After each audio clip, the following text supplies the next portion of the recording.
It's Friday, April 21st, 2023, and this is the Washington Times front page. Thanks for joining us. I'm George Gerbo. Donald Trump and his 2024 campaign will soon get a sense of his sway over evangelical voters following his presidency.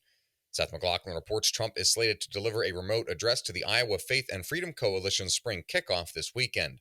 Former Vice President Mike Pence, South Carolina Senator Tim Scott, and former Arkansas Governor Asa Hutchinson are among the featured speakers who plan to attend in person. His rivals have generally sided with him in denouncing the criminal charges brought by Manhattan District Attorney Alvin Bragg.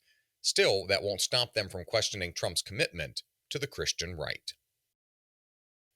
A new report finds marijuana legislation is tied to a 25% increase in cannabis use disorder among teens. Tom Howell reports the group Smart Approaches to Marijuana also found the share of 12th graders who vaped pot products nearly doubled from 2017 to 2021. The report said 52.5 million Americans used marijuana in 2021, up from 17.5 million in 1992. Attitudes have changed swiftly over the past decade. In 2012, Colorado and Washington became the first states to legalize recreational marijuana. Since then, 19 states and the District of Columbia have joined them, though approaches to sales of marijuana still vary.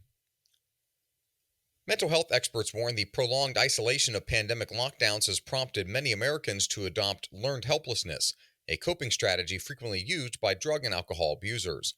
Sean Salai reports mental health professionals see learned helplessness in people who refuse to leave their homes or resume in-person meetings and work.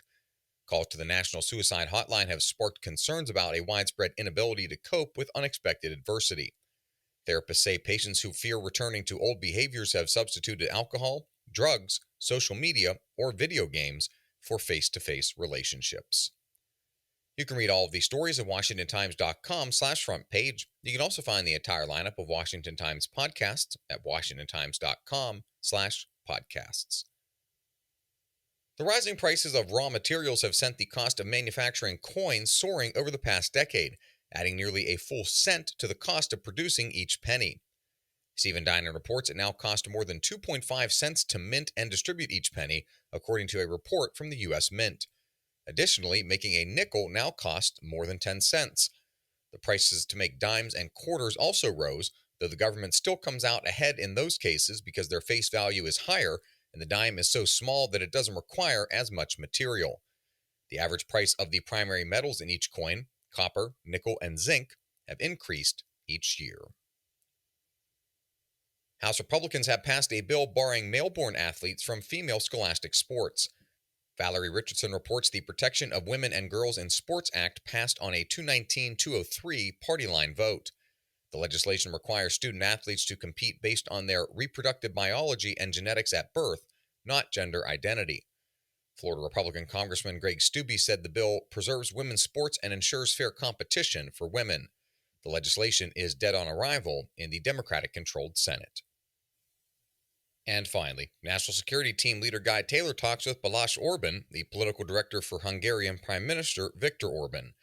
In the wide-ranging interview, Orbán, who is unrelated to the Hungarian president, rejected criticisms of natural gas supply deals that Hungary has signed with Russia. Find all today's front page stories at WashingtonTimes.com/front page or on the Washington Times app, and find us wherever you get your podcasts. Just search Washington Times in your favorite podcast app. You can also find us on Twitter and Instagram at Wash Times for breaking news, sports, commentary, and more. For the Washington Times, I'm George Gerbo.